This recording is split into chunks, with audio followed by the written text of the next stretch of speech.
Вы смотрите итоговый выпуск новостей на телеканале «Якутия-24». О событиях сегодняшнего дня вы узнаете из материалов наших корреспондентов. В студии работает Иван Лазаренко. Здравствуйте. И вот главные темы сегодня.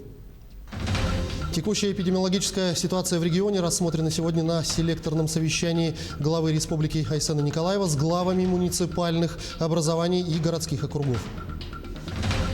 Что происходит с ценами на лекарства в сложившейся ситуации? Все ли аптеки выполняют указ главы республики о недопущении резкого повышения цен? Грядет вакцинация от гриппа, ОРВИ и COVID-19. Когда это будет и кто должен привиться в первую очередь? Столичные улицы завалены выпавшим за ночь снегом. Как справляются с ситуацией столичные коммунальщики? Бюджетники и многие организации переходят на удаленный режим работы. Как организовать трудовой процесс в таких условиях? До конца месяца полностью должен завершиться ремонт на дорогах столицы. Успеют ли дорожники в срок и без нарушений завершить работы?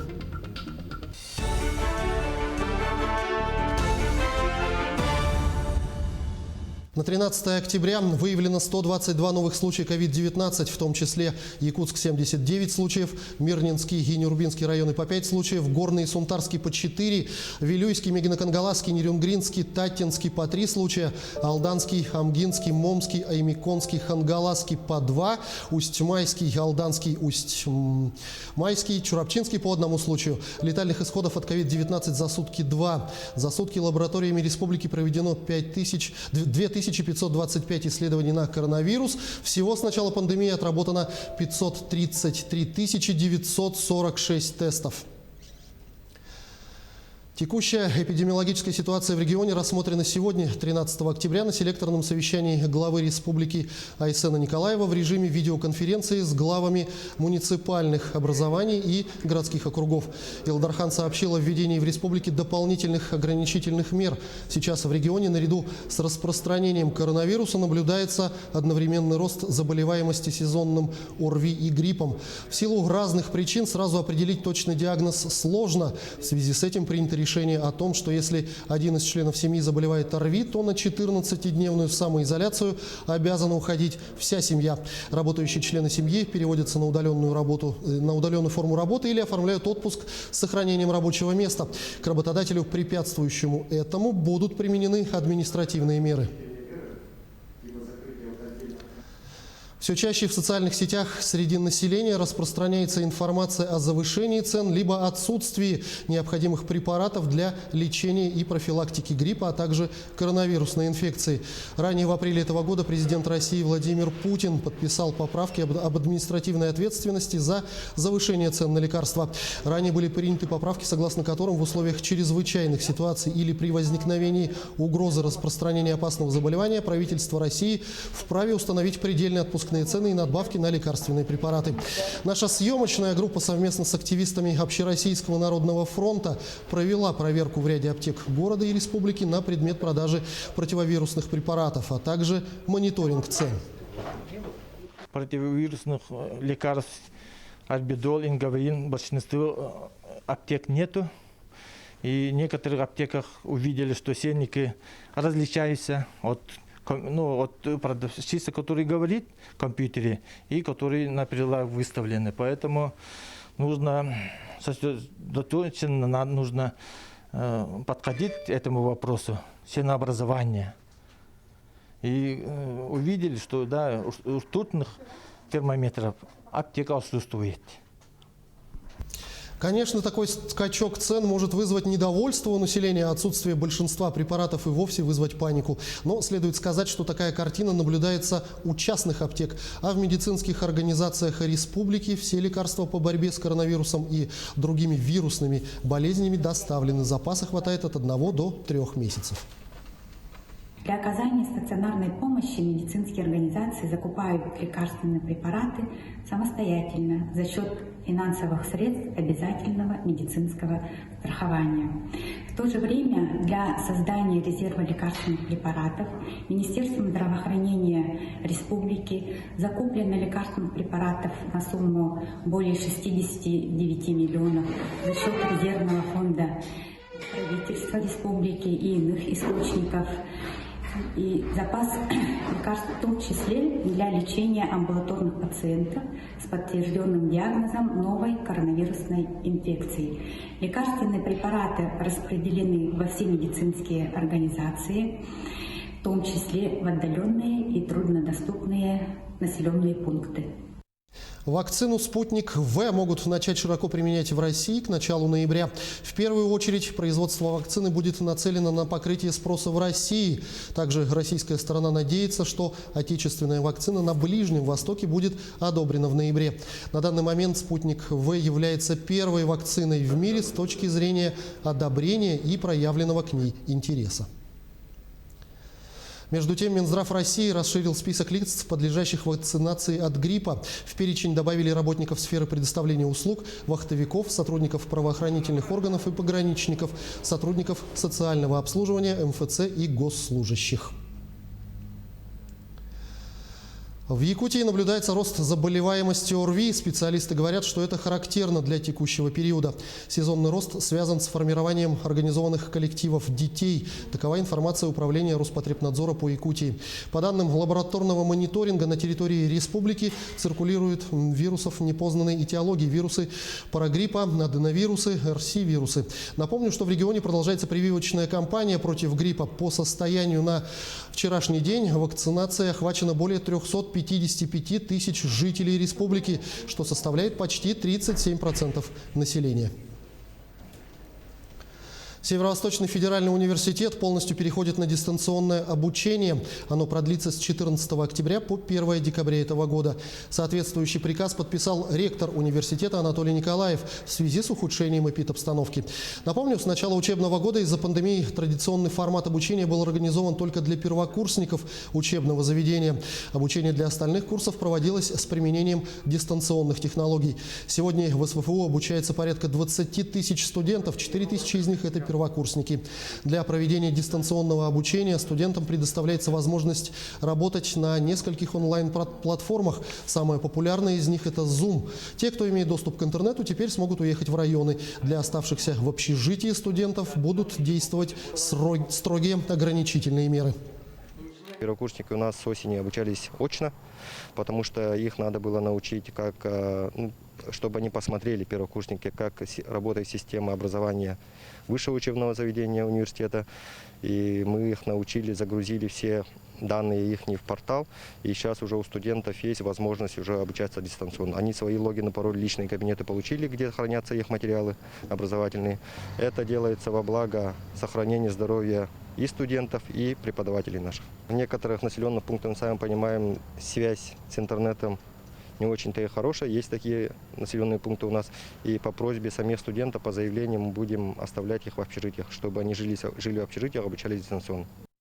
В республике ужесточаются меры по профилактике распространения коронавирусной инфекции. На сегодняшний день в сутки диагноз подтверждается более чем у 100 человек. Большинство случаев заболевания приходится на столицу республики. Так, организациям было рекомендовано снова перевести сотрудников на удаленную работу. Все подробности в сюжете Саргаланы Неустроевой. Еще в конце лета, казалось, эпидемиологическая ситуация в республике наконец нормализуется. Заработали кафе, торговые центры. Многие стали работать практически в привычном режиме. Однако уже к осени ситуация значительно ухудшилась. Основные наши очаги – это корпоративные очаги, соответственно, которые затем перерастают в семейные очаги как таковые. Поэтому вчера было принято решение на оперативном штабе ограничить работу в реальном режиме, в физическую работу на основных местах и определить по каждому бюджетному учреждению республики до 50% состава на удаленном режиме. Переход на удаленку стал, если не ожидаемым, то не таким болезненным мероприятием, как, к примеру, весной. В конце концов, в подобном режиме якутяне работали около 5 месяцев. Например, Уйгулана Сивцева устроилась на работу незадолго до пандемии, в январе. А уже весной ей пришлось работать, не выходя из дома. С одной стороны, я бы даже сказала, что это удобно, очень удобно. В плане того, что ты проводишь уроки из дома, в плане видео обучающих, в плане онлайн-игр. Все это становится очень доступным и очень простым. Минусов, как и плюсов, их много. Но я бы сама хотела бы, чтобы как можно быстрее мы перешли на очное обучение. Онлайн, конечно, не заменяет живого общения. Живое общение не идет ни в какое сравнение. Но и здесь мы можем найти свои плюсы. В этом году у нас есть много учеников, которые учатся у нас из разных улусов. Наши преподаватели, носители языка работают из своих стран. Впрочем, представить себе, как проходит процесс обучения и удаленная работа учителя, несложно. Главное – иметь доступ к компьютеру или ноутбуку и выход в интернет. По-другому дело обстоит в национальной вещательной компании. Здесь с введением ограничительных мер на удаленку перешли многие режиссеры, координаторы и даже редакторы. Мы бы хотели предложить вам записать интервью с вами на тему ковид, профилактика, реабилитация. Мы бы очень хотели, чтобы вы об этом рассказали нашим телезрителям. Возможно это? Удаленная работа для меня началась уже более полугода назад, но характер моей работы позволил это сделать довольно безболезненно, так как находить темы, гостей, готовить интервью можно и по телефону, поэтому все это для меня оказалось довольно просто. Но другое дело, что не хватает живого общения с коллегами, каких-то творческих обменов. Я считаю, что если даже режим самоизоляции у нас будет продлеваться, то каждому нужно стараться находить, конечно, в этом плюсы, нежели считать минусы. Многие уже привыкли работать, не выходя из дома. Это удобно, безопасно и, главное, комфортно. Теперь труднее будет не оставаться дома, а восстанавливать прежний рабочий режим, когда ограничения будут сняты. Саргалана Неустроева, Якутск. В России создадут комиссию по защите от новых инфекций. Такое поручение дал президент Владимир Путин. Возглавлять ее будет зампред Совбеза. Сейчас эту должность занимает Дмитрий Медведев. Согласно документу, комиссия будет вести оценку угроз, связанных с распространением инфекционных заболеваний, изучением механизмов возникновения новых заболеваний, мониторинг распространения и будет давать оценку состояния коллективного иммунитета населения России, а также уровня защиты и другие. Столичные коммунальщики заняты расчисткой улиц от навалившегося за ночь снега. Техника выехала на дороге с 5 утра. Задействовано 33 единицы, в том числе самосвалы, грейдеры, погрузчики и тракторы. Помимо этого ведется уборка и вывоз снега с тротуаров улиц. Рабочие с лопатами сегодня днем усердно трудились на улицах Кирова, Дзержинского и на проспекте Ленина, в том числе на центральных площадях. А внутриквартальные дороги и проезды, дворовые территории и тротуары очищают от снега дворники управляющих компаний. Выпадением у нас обильных осадков коммунальные службы города Якутска переведены на усиленный режим работы. На сегодня, сейчас у нас с ночи уже выехала техника в количестве 5 грейдеров, 2 бульдозеров и 4 тракторов МТЗ. Также у нас порядка 20 подметальных машин. В соответствии с технологией производства работ после грейдера у нас идет сразу подметальные машины. Далее мы это все посыпаем песком и уплотняем. Помимо этого у нас отдельно 6 единиц техники задействовано на подсыпку тротуаров и остановок города Якутска.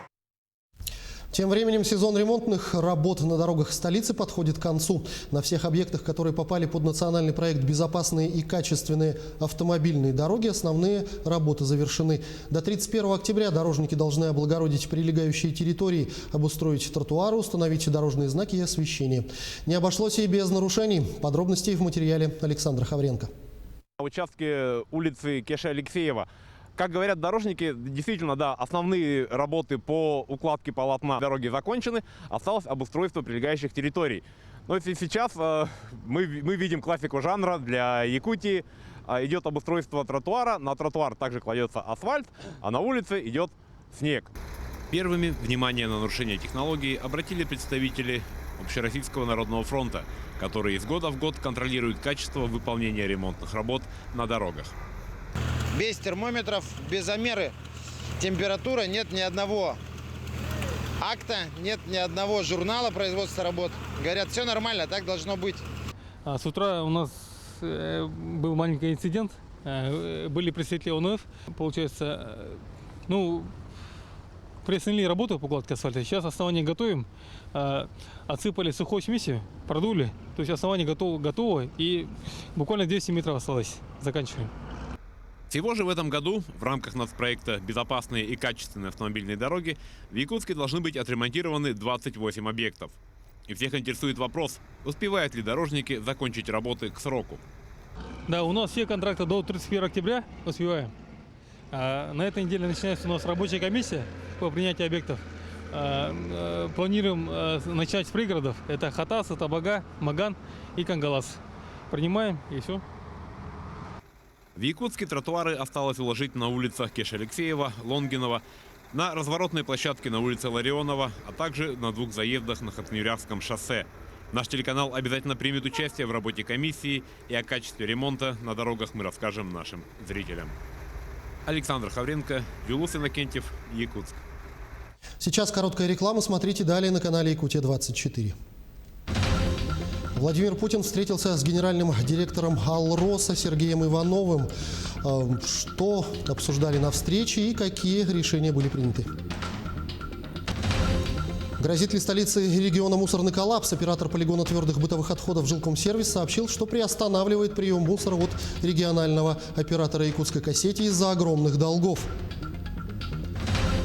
Собачий вопрос остро стоит и в южной столице республики. Как нерюнгринские власти решают проблему безнадзорных животных?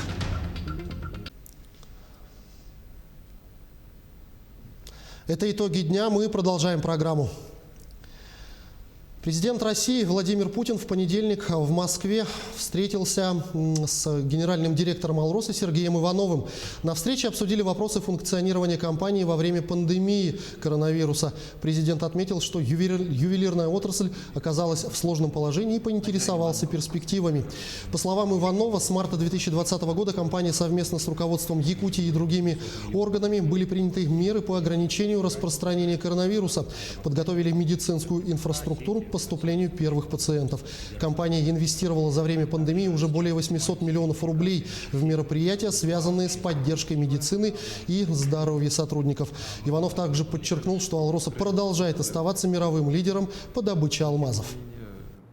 В отличие от других алмазодобывающих стран, мы практически не приостанавливали добычу на наших подземных рудниках и открытых карьерах.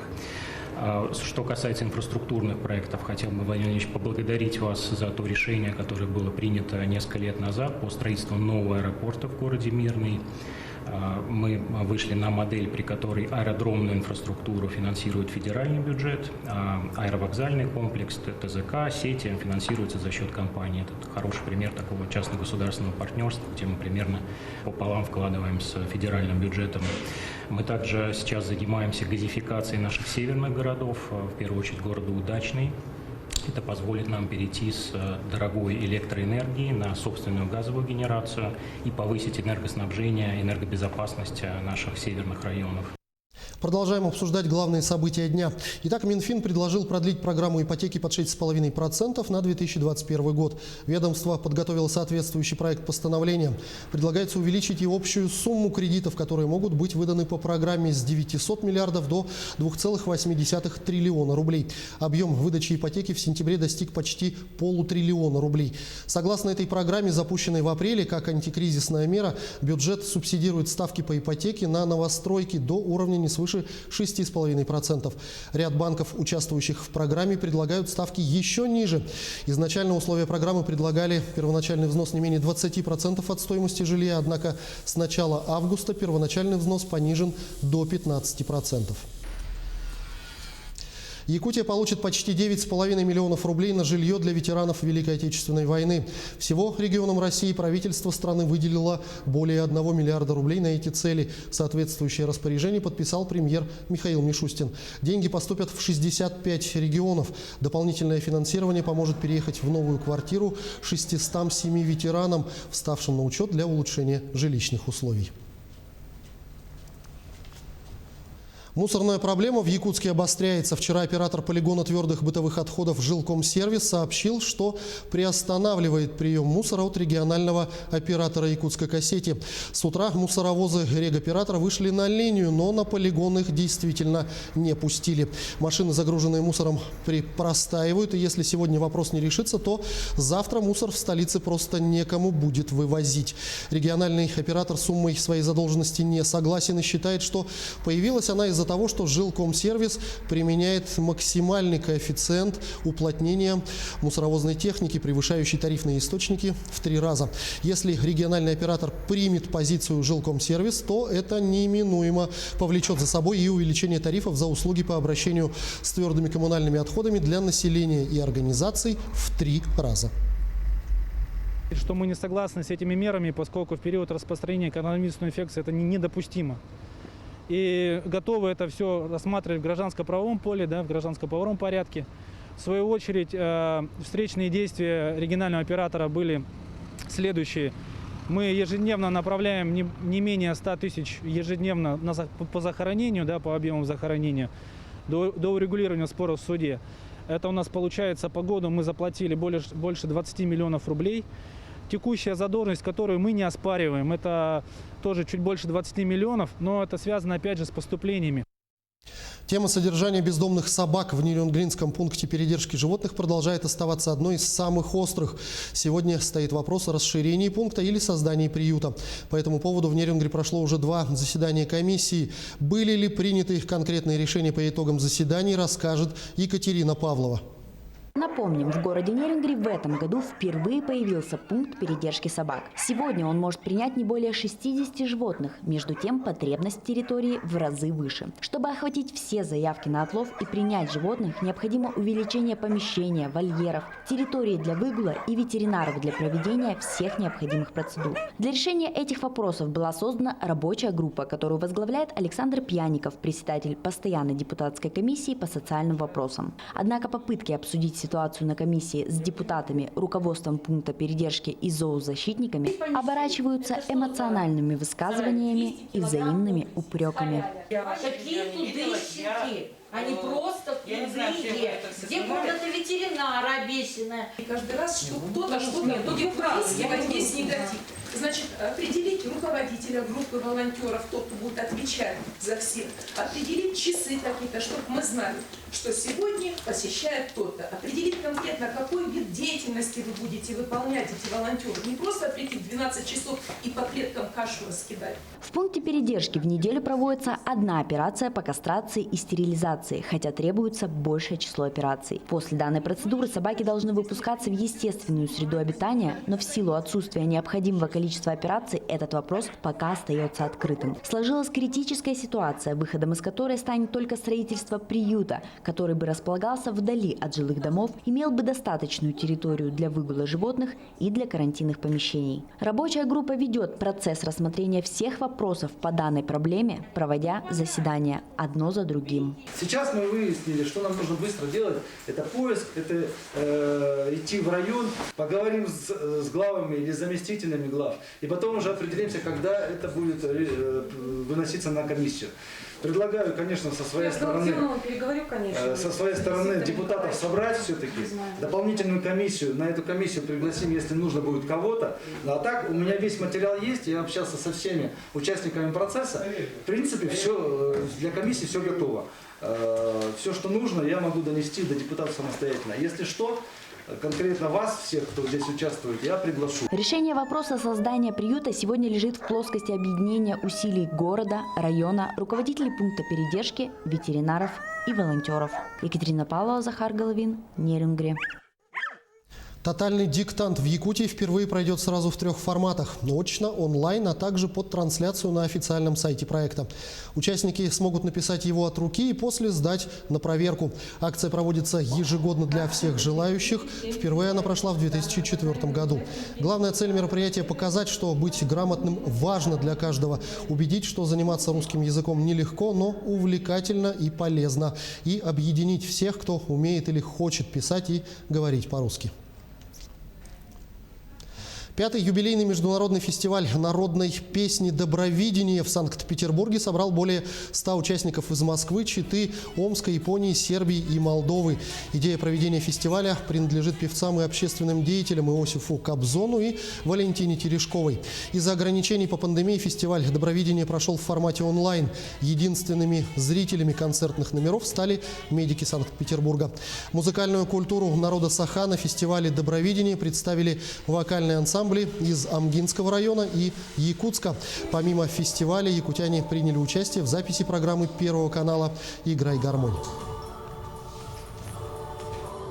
Мы не могли перенести этот фестиваль.